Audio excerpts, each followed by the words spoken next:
Olá, turma! Então, agora a gente vai dar continuidade às aulas de Geografia e História. A primeira parte da aula, que foi ao vivo, a gente estudou um pouquinho sobre como a Geografia e História está norteada ali na BNCC, né? E como trabalhar ela na educação infantil, de certa forma, né? Agora, a gente vai focar mais no ensino fundamental, tá? A terceira teleaula é mais voltada para essa transição, né? E tentar entender também esse trabalho da Geografia e da História no ensino fundamental, mas muito focado na transição da educação infantil para o ensino fundamental. E a quarta teleaula, que também vai ser trabalhada nesse vídeo, é mais voltada para o ensino do terceiro ao quinto ano no ensino fundamental, tá bom? Então, aqui a gente tem alguns princípios mais simples, né, da geografia e da história para trabalhar no primeiro e no segundo ano, e aí alguns raciocínios mais complexos, alguns conteúdos mais complexos para trabalhar no terceiro e quarto e quinto ano, tá bom? Então, a gente começa com o ensino de geografia, e aí qual que é o objeto de estudo da geografia, né? E principalmente do ensino, como que a gente vai ensinar a geografia? É pensando nas ações humanas, como que ela é constituída na sociedade e como que ela se insere e modifica o espaço existente no planeta, tá? Então, a gente tem dois princípios pensando no ensino de geografia, que é o pensamento espacial e o raciocínio geográfico. O pensamento espacial, ele quer dizer sobre a maneira pela qual nós nos orientamos. Então, é a parte de cartografia, de mapas, de localização. Então, essa parte da gente se orientar no espaço e como a gente manipula esse espaço. E o raciocínio geográfico, aí fica a parte de território, de clima, relevo, todas essas questões naturais, componentes naturais e físicos, né? Na localização espacial, tá? E pensando, então, agora no raciocínio geográfico, a gente tem alguns princípios dentro do raciocínio geográfico. Então, esses princípios é como trabalhar o raciocínio geográfico na escola, tá? Então, a gente trabalha através de analogia, sempre tentando pensar alguma coisa que que a criança já conheça, já tenha alguma familiaridade, né? Então, fazer alguma analogia, alguma conexão.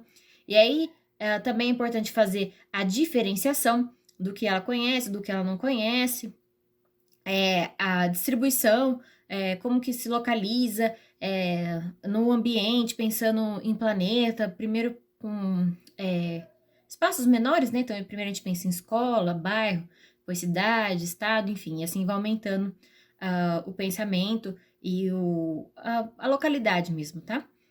Pensar na extensão, no tamanho e a ordem que se localiza os espaços, tá? Geográficos. Aí depois a gente já vai então para o ensino. Isso é importante. No ensino de geografia, a gente tem algumas unidades temáticas importantes, que é o sujeito e o seu lugar no mundo. Então, isso é muito ligado com a noção de identidade que a gente vem construindo lá na educação infantil. Por isso que eu falo para vocês que é uma transição, né? Então, conexões e escalas, aí já vai entrar um pouco a cartografia, o mundo do trabalho, forma de representação e pensamento espacial, natureza e ambiente, qualidade de vida, né? Então, tudo isso a gente vai fazendo um raciocínio crescente, né? Começa primeiro ali na escola, família, enfim, e depois vai crescendo. Por isso que eu falo para vocês que é uma transição da educação infantil, né? E aí depois a gente vai para o ensino de história, então, nos anos iniciais. Então, o que é o ensino de história? Ele tem sido compreendido, basicamente, a gente tem que pensar o que é o ensino de história antigamente. Por exemplo, o que eu tive na escola, né? A gente conheceu o passado, de alguma forma, com alguns fatos históricos mesmo, né? Então, a gente vai conhecendo através de documentos, enfim, dos livros. E aí, o que a BNCC vem propor, então, agora? A partir de agora, como que a gente vai ter como foco a história? Ensinar os fatos históricos para compreender o presente e a realidade que nós estamos. Então, não mais conhecer a história porque é simplesmente uma disciplina, mas não, tentar aplicar ela, mostrar a importância dela no nosso dia a dia, tá? Para a criança. E aí ela vem com alguns debates, né? Em relação à consciência histórica, que a criança tem que ter noção de passado, presente e futuro, conhecer o passado para compreender o presente, para poder prever o futuro também. Então, uma parte que eu chamo muito a atenção de vocês é que nessa questão de presente, passado e futuro, para as crianças ainda do primeiro e segundo ano, é uma noção um pouco abstrata, né? Então, ali é o momento que eles estão mesmo consolidando aquele conhecimento de dia e noite, ontem e hoje. É muito comum a gente escutar ainda crianças falando sobre, é porque amanhã eu fui na padaria. Então, ainda é muito comum eles não terem ainda consolidado esse conhecimento. Já era para estar, mas tem crianças ainda que vão estar consolidando esse conhecimento, tá? Então, tomar um pouco de cuidado com essas questões de presente, passado e futuro para trabalhar com eles, mas é importante, claro, inserir e começar a ter esse trabalho, tá?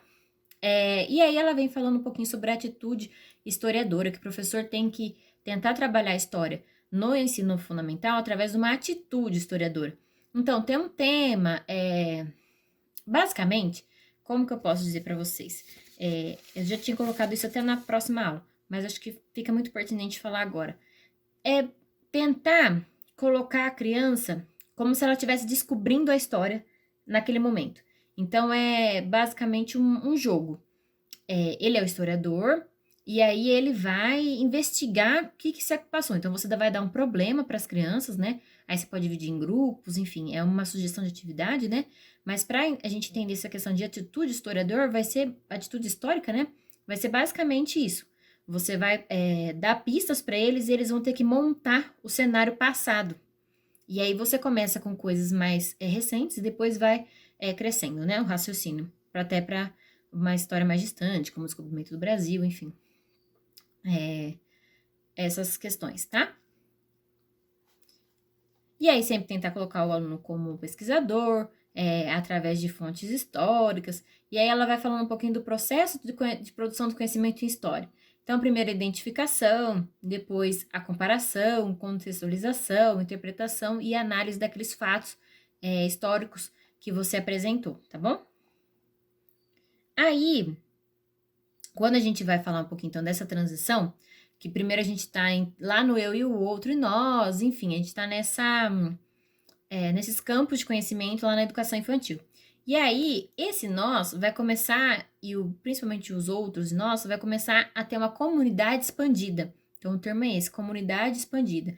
Que daí é o grupo social que ela pertence, enfim, ali qual que é a regionalidade que ela pertence, compreensão dos papéis sociais exercidos de cada indivíduo, a transição dessa compreensão do si para a consciência social. Então, na educação infantil, a criança tem muito a visão do fora, do outro e do espaço ser uma extensão do corpo dela. Então, aqui nesse momento no ensino fundamental, a gente vai começando a quebrar um pouco esse pensamento e aí ter essa questão de comunidade expandida, tá bom? Os resultados esperados são o desenvolvimento da identidade do aluno, reconhecimento dos papéis sociais, do seu próprio papel social enquanto estudante, desenvolvimento da alteridade, despertar princípios de cidadania e de noção de temporalidade, que é aquela questão que eu tinha falado para vocês, que aqui, principalmente no primeiro ano, né, eles não têm essa noção forte ainda de temporalidade, né? Algumas crianças ainda estão construindo, né? E é importante sempre colocar a criança como sujeito, né? Então, que ele é um ser histórico e sua história está relacionada com a sociedade que ele vive. Então, com aquela comunidade que ele vive, a história, e tentar sempre mostrar isso. Então, mostrar, por exemplo, a casa dele, as pessoas que estão envolvidas ali, qual que é a história, como que chegaram até aquele bairro. Então, que a história dele está envolvida com a história da sociedade, tá?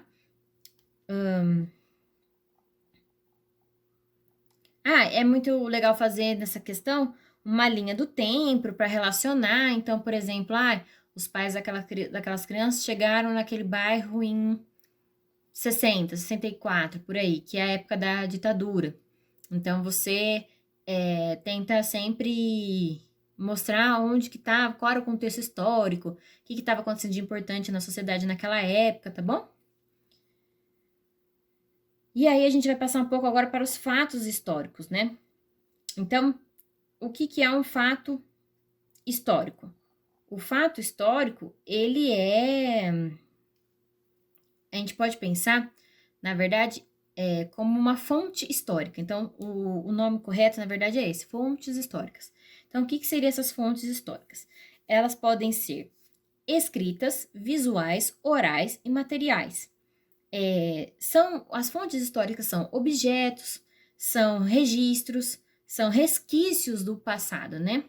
Então, ela usa a palavra restígios, mas acho muito difícil. Então, resquícios do passado. Quando a gente pensa em histórias orais, então, nessas fontes orais históricas, né? Então, quando um avô conta, ou uma pessoa mais velha do bairro conta como era o bairro antes de ser, por exemplo, asfaltado. Então, isso é muito legal. Então, a gente tem algumas categorias de fontes históricas, isso é importante gravar, tá? As escritas, as visuais, as orais e as materiais. E levar sempre como fonte de informação. Então, essas fontes históricas, elas são fontes de informações. E elas podem ser registradas, então, de diferentes formas. E o que é importante é sempre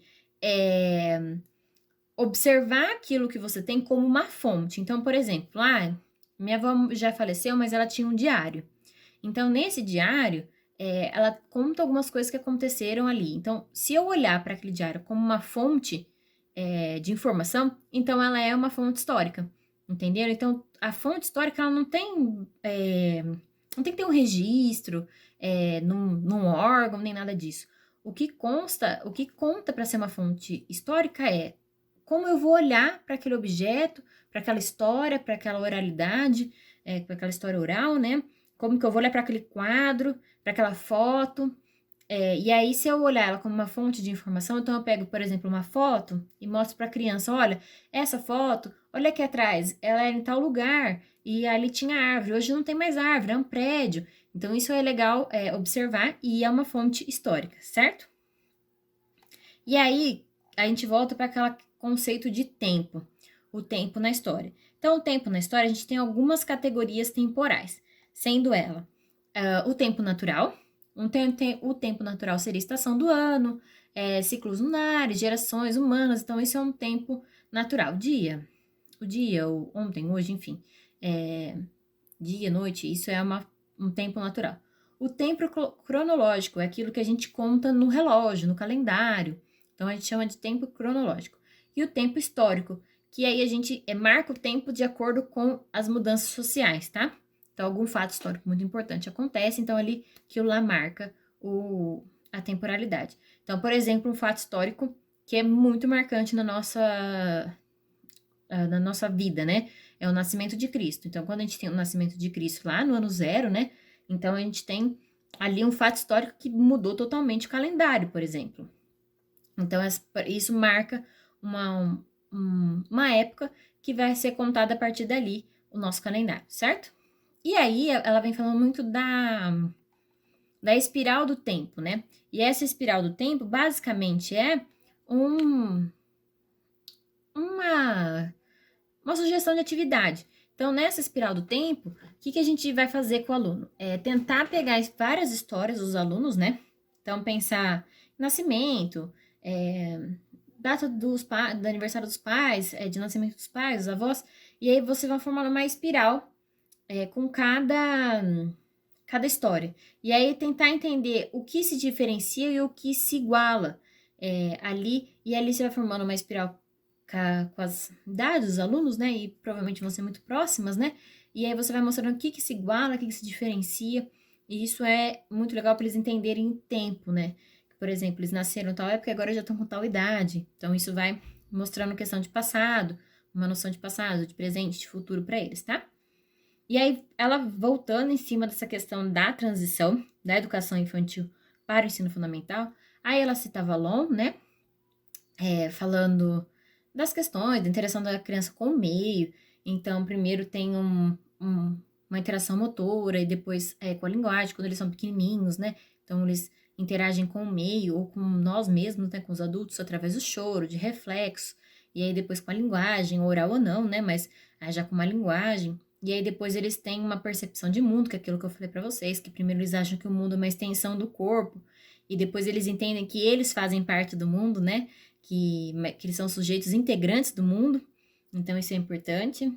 E aí ela vem falando um pouquinho de noções da educação infantil e do ensino fundamental, né? Então, na educação infantil, o que é importante trabalhar em história e como isso também vai ser trabalhado no ensino fundamental depois. Então, noção de comunidade, identidade, alteridade, na educação infantil, conhecimento e construção de relações com os mais próximos, noções de espacialidade associada ao desenvolvimento, né, da corporeidade, noções de tempo cronológico. Então, a gente vai começar a desenvolver isso na educação infantil. E aí, depois, no ensino fundamental, a gente vai ampliar essa noção de comunidade para a comunidade expandida, né? A construção de identidade a partir da relação com o outro, reconhecimento de papéis sociais, a alfabetização cartográfica já é iniciada logo no primeiro ano, e depois a atitude historiadora, reconhecer os diversos registros narrativas da história, certo?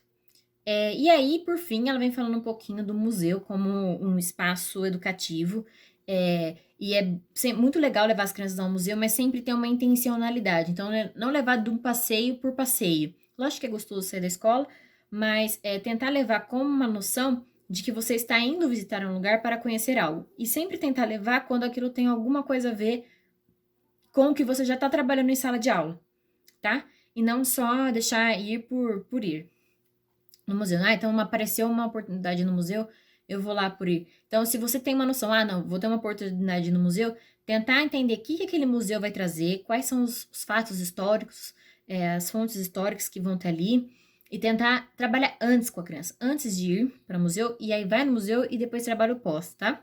Sempre tentar ter essa noção de trabalho com a criança antes, durante e pós, tá? Principalmente na visita ao museu. E aí a gente já vai para a quarta aula, que é mais focado no terceiro e quarto ano do ensino fundamental. E aí a gente vai falar um pouco, então, já de conceitos, né? Então, espaço geográfico, pensando primeiro no ensino de geografia, né? Então, espaço geográfico. O que seria esse espaço geográfico? Ele é um local, um produto histórico, né? A gente pode dizer assim, formado por elementos naturais e culturais, mas principalmente por elementos naturais, né? Então, quais são os elementos naturais que formam aquele espaço geográfico? Isso é muito importante a gente sempre tentar pontuar com as crianças, tá? E aí, a gente tem dentro do espaço geográfico 3 termos muito importantes, que é a paisagem, o território e o lugar.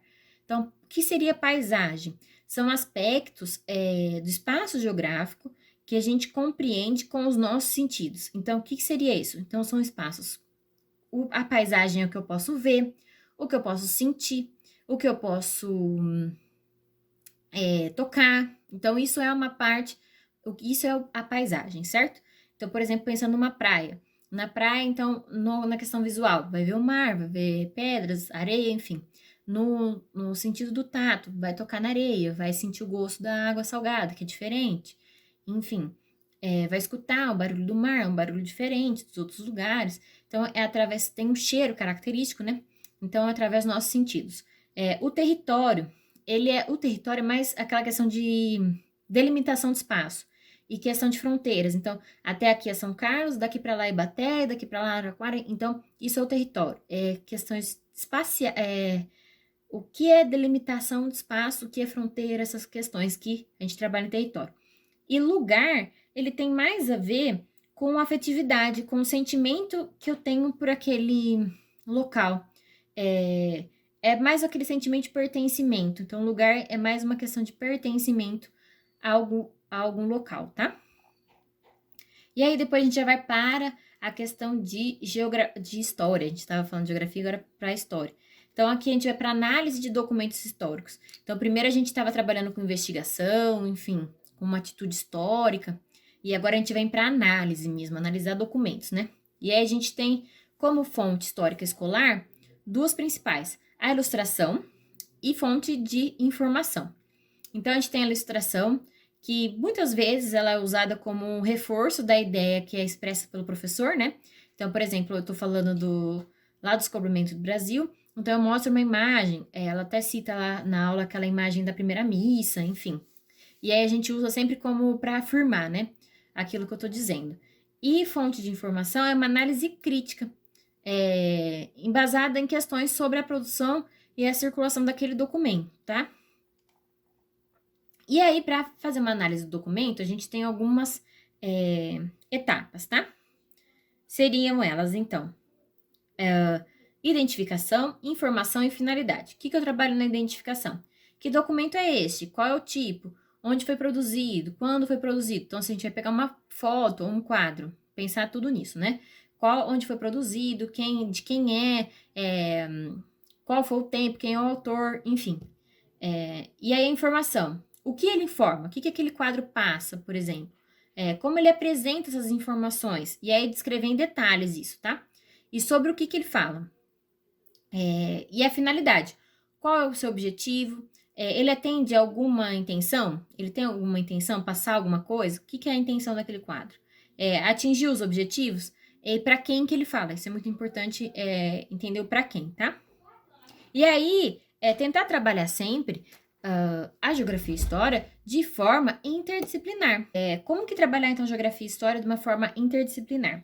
É você pensar que o foco, ele é o ser humano. A ação humana é o foco das duas disciplinas.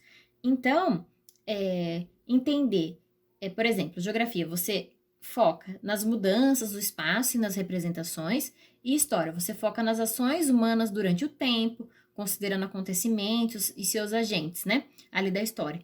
E aí, então, quer dizer o quê? Que as mudanças no tempo e no espaço têm a influência humana. Então, a partir disso que você pode integrar as duas disciplinas, tá? E aí ela traz algumas propostas interdisciplinares. Então, por exemplo, entender os processos migratórios, analisar mapas, história oral e os saberes geográficos. Transformações na paisagem ao longo do tempo, que aí você vai precisar de fontes históricas para saber quais foram as mudanças na paisagem. Então, você vai estar trabalhando as duas disciplinas ao mesmo tempo, tá? E tem a educação ambiental, que é relacionadas a mudanças tecnológicas, os processos de produção, e a sociedade e o consumo também altera muito o meio ambiente, certo? E aí a gente vai para, então, as leis que basicamente define, né? Deixa eu ver se tem mais alguma coisa para falar sobre essa questão de... depois ela traz uma outra proposta, que seria um guia de viagem. Então, esse guia de viagem, além de você falar de espaços pensando na paisagem, você também vai falar de fatos históricos que aconteceram, e aí assim você forma um guia de viagem, tá? E ela vai falar um pouquinho sobre a formação do território, né? Nossa formação do território, pensando também no desenvolvimento da sociedade. E aí, aqui a gente tem que pensar muito nos processos migratórios, né? Então, a gente teve alguns processos migratórios muito importantes no Brasil, né? Que faz essa nossa cultura ser tão heterogênea, né? A gente tem culturas diferentes de norte a sul do Brasil. E quais são esses motivos? Por que isso acontece, então? E aí, pensar nesses processos migratórios. Então, a gente tem a escravidão, que é um processo que o pessoal veio da África para o Brasil de forma escrava, então não foi uma forma... não seria boa vontade a palavra, mas não veio livre, né? Então veio de uma forma forçada para o Brasil, mas eles constituem, então, essa nossa identidade também. Uma migração indígena, que eles saíam lá das comunidades e vinham para as cidades para poder trabalhar de forma escrava, muitas vezes, ou iam para as fazendas também de forma escrava.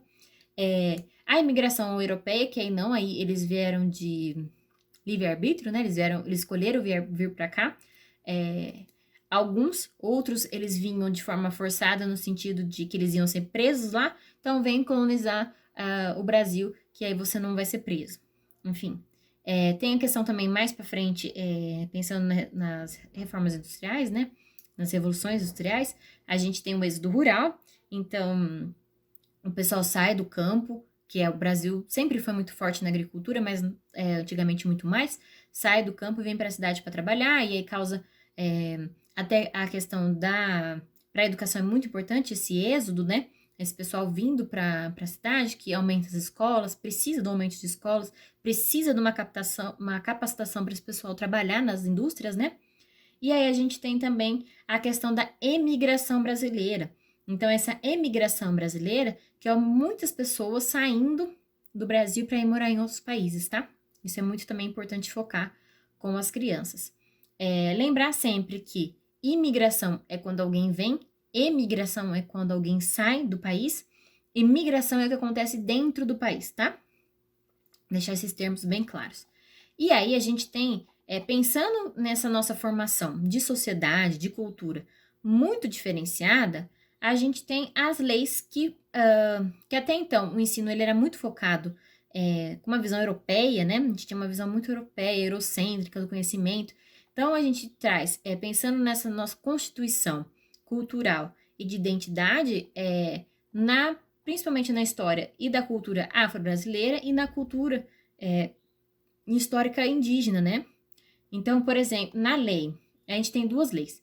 Então, a gente teve uma primeira lei lá em 2003, que é a 10.639, que altera a LDB e é obrigatório ter o ensino da história e da cultura afro-brasileira em todos os estabelecimentos de ensino, tá? Em todos os currículos.